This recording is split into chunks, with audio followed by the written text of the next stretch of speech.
देखिए refrigerator electrical parts के नाम, यानी रेफ्रिजरेटर में कौन कौन से इलेक्ट्रिकल पार्ट्स पाए जाते हैं। तो रेफ्रिजरेटर में तीन पार्ट्स पाए जाते हैं, इलेक्ट्रिकल, मैकेनिकल और केमिकल।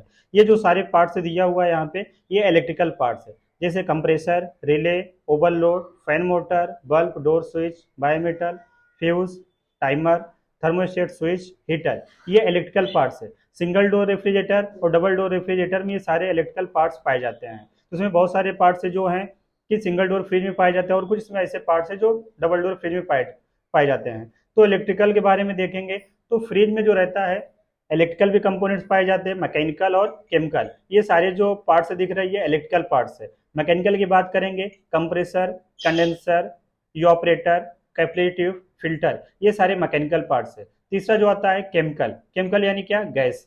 फ्रिज में गैस चार्ज किया जाता है।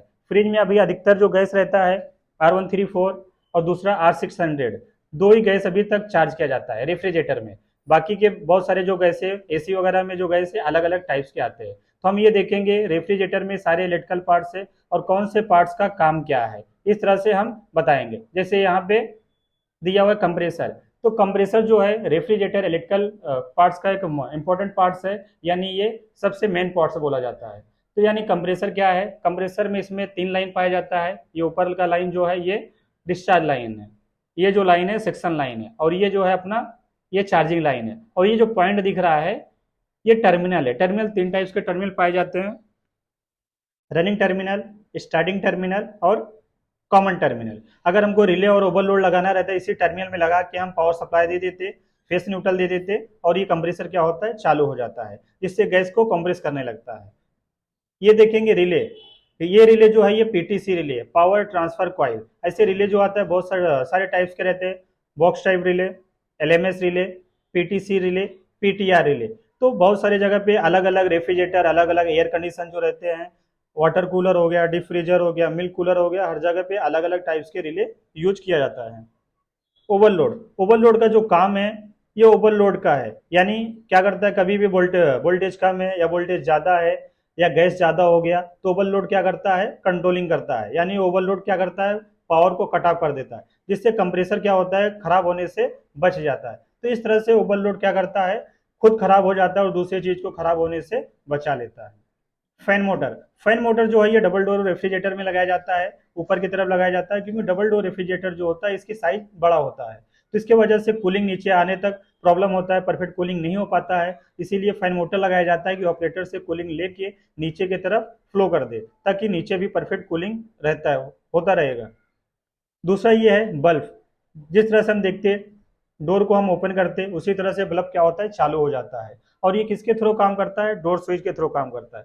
डोर स्विच क्या करता है? जब हम डोर को बंद करते हैं, डोर स्विच का ये जो पॉइंट दिख रहा है पुश होता है और बल्ब क्या होता है? बंद हो जाता है। जब हम डोर को खोलते हैं, ये स्विच जो दिख रहा है ऊपर ओपन हो जाता है और आपका बल्ब चालू हो जाता है। तो इस तरह से डोर स्विच और डोर बल्ब काम करते हैं, यानी डोर स्विच के थ्रू डोर बल्ब काम करता है। ये बहुत सारे पार्ट्स है जो अलग अलग तरीके से काम करते हैं। यहाँ पे हम देखेंगे बायोमेटल है। तो बायोमेटल का काम क्या है? कूलिंग कंट्रोलिंग करना, यानी सिंगल डोर फ्रिज में ये बायोमेटल का यूज नहीं किया जाता है।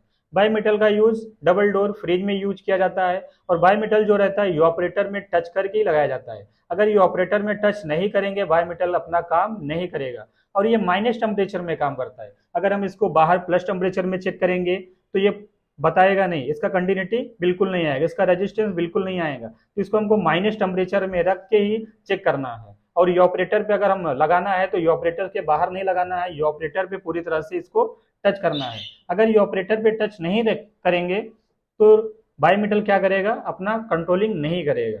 फ्यूज। फ्यूज क्या एक सेफ्टी डिवाइस है, कंट्रोलिंग डिवाइस है। कोई भी कंपोनेंट्स में कुछ भी प्रॉब्लम आता है तो फ्यूज क्या होता है? खराब हो जाता है, और दूसरी चीज को क्या होता है? खराब होने से बचा लेता है। टाइमर। टाइमर जो है ये टाइमिंग का काम करता है।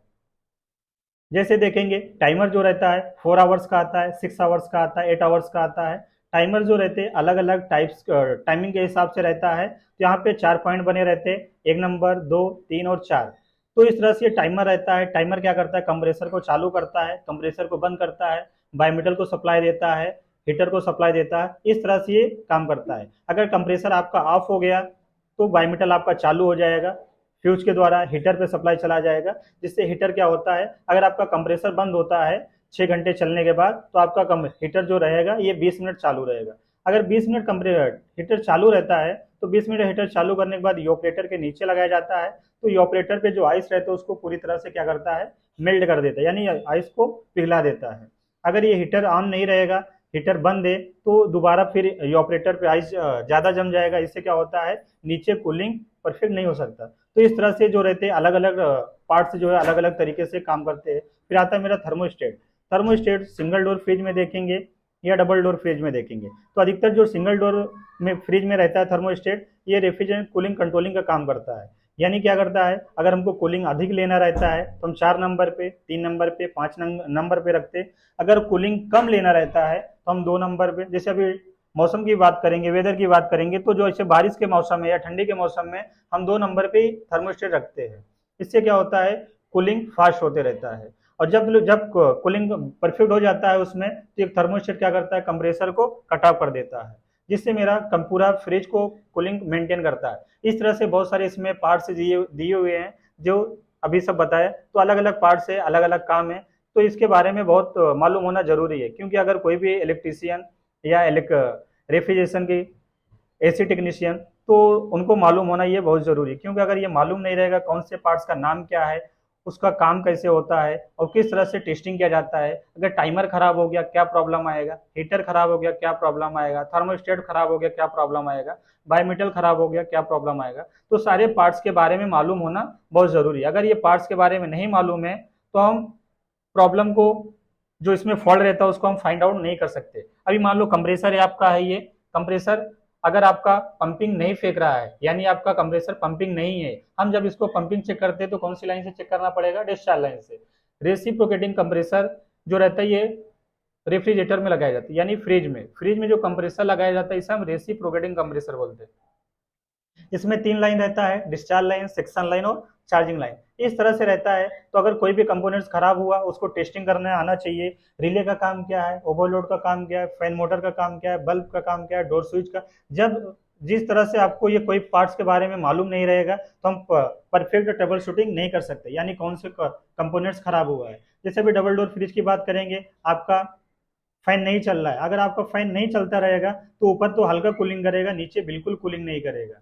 अब डोर स्विच आपका खराब हुआ रहेगा, बल्ब नहीं चलेगा।